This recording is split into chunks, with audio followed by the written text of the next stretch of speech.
नमस्कार, मैं अक्षय एक बार फिर स्वागत करता हूं सच के बाद न्यूज में। उत्तराखंड के चर्चित अंकिता भंडारी हत्याकांड को लेकर कांग्रेस ने बीजेपी सरकार के खिलाफ फिर से मोर्चा खोल दिया है। मंगलवार को अंकिता भंडारी को न्याय दिलाने की मांग को लेकर कांग्रेस जनों ने हाथीबड़ किला से लेकर गांधी पार्क तक अंकिता भंडारी न्याय यात्रा निकाली। यात्रा में पूर्व सीएम हरीश रावत और नेता प्रतिपक्ष यशपाल आर्य शामिल हुए। हरीश रावत ने कहा कि यह यात्रा अंकिता समेत उन बेटियों को समर्पित है जो बेटियां अन्याय और शोषण का शिकार हो रही हैं।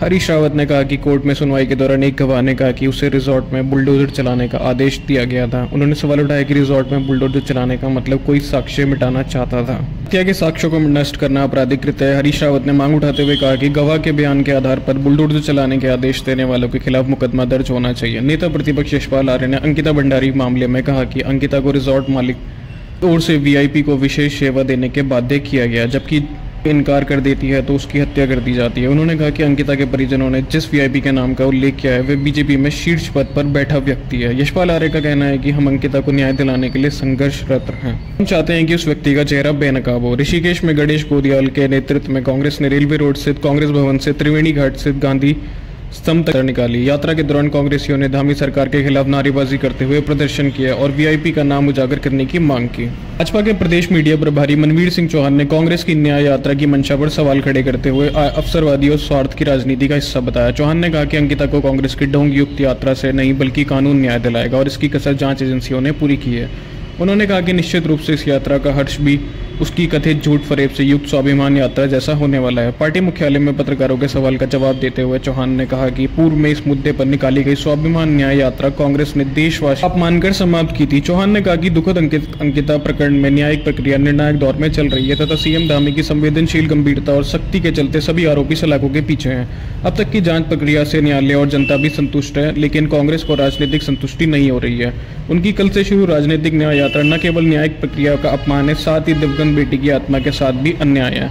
सबका विश्वास है कि जिस तरह जांच एजेंसियों ने वैज्ञानिक एवं परंपरागत तरीके से प्रारंभ साक्ष्यों को न्यायालय में पेश किया है, उसके बाद सभी दोषी कानून के दायरे में आएंगे। लेकिन कांग्रेस इस मुद्दे पर झूठ परोसकर भ्रम फैलाने की राजनीति में जुटी हुई है। ये यात्रा दिवंगत अंकिता के लिए न्याय पाने की नहीं बल्कि कांग्रेस नेताओं की जनता से अपने साथ आगामी चुनावों में राजनीतिक न्याय पाने की यात्रा है।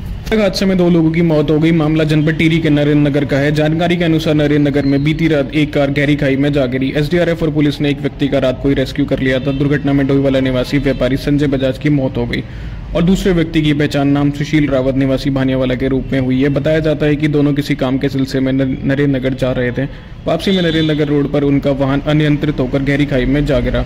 दोनों लोग गंभीर रूप से घायल हो गए, जिसमें से एक को नरेंद्र नगर हॉस्पिटल और दूसरे को हिमालयन हॉस्पिटल भेजा गया। गंभीर हालत में अस्पताल पहुंचे दोनों की उपचार के दौरान मौत हो गई। मुख्यमंत्री पुष्कर सिंह धामी ने गुरुवार को नई दिल्ली में प्रधानमंत्री नरेंद्र मोदी से शिष्टाचार की भेंट की। इस अवसर पर मुख्यमंत्री ने प्रधानमंत्री को बागेश्वर में बने ताम्र शिल्प पर आधारित उत्पाद एवं उत्तराखंड की महिला एवं सहायता समूह द्वारा तैयार की गई सामग्री भेंट की। प्रधानमंत्री ने राज्य की महिलाओं के परिश्रम की सराहना की तथा उनका आभार व्यक्त किया। मुख्यमंत्री ने प्रधानमंत्री का उत्तराखंड को वेडिंग डेस्टिनेशन बताए जाने के प्रति आभार व्यक्त करते हुए कहा कि प्रधानमंत्री की अपील के बाद उत्तराखंड में शादियों के लिए देश विदेश से बड़ी संख्या में लोगों द्वारा बुकिंग की जा रही है। इससे राज्य के लोगों को रोजगार के अवसर उपलब्ध होंगे। उत्तराखंड में वेडिंग डेस्टिनेशन विकसित किए जाने के लिए 150 करोड़ रुपए के निवेश भी प्राप्त हुए हैं। भेंट के दौरान मुख्यमंत्री ने प्रधानमंत्री नरेंद्र मोदी से कर्णप्रयाग ग्वालदम मार्ग में सीमा सड़क संगठन द्वारा किए जा रहे कार्यों में तेजी लाने, पर्यटन और सैन्य आवागमन तथा आम जनमानस के लिए अत्यंत उपयोगी 181 किलोमीटर काठगोदाम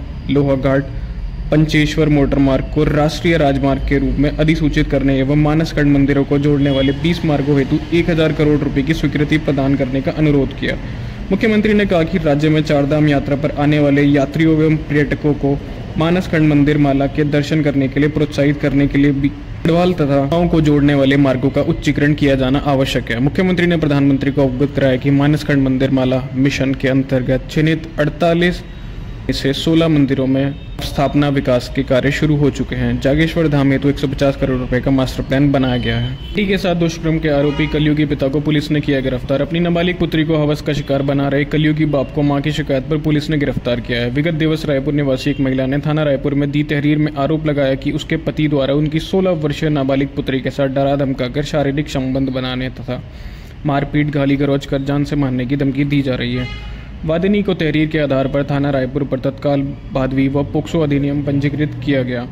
प्रकरण की गंभीरता को देखते हुए एसएसपी देहरादून द्वारा आवश्यक दिशा निर्देश दिए गए, जिसके क्रम में थाना अध्यक्ष रायपुर द्वारा अभियुक्त की गिरफ्तारी हेतु पुलिस टीम गठित की गई।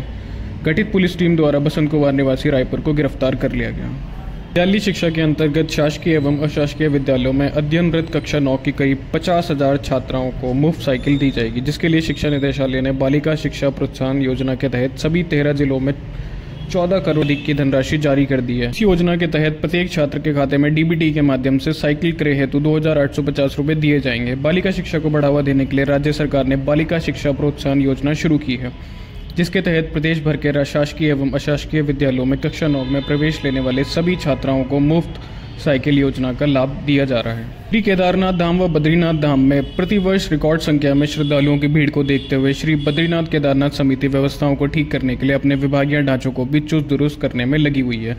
इस क्रम में बीकेटीसी अध्यक्ष अजेंद्र अजय के अनुरोध पर प्रदेश सरकार ने समिति के लिए अपर मुख्य कार्याधिकारी का नया पद स्वीकृत किया है।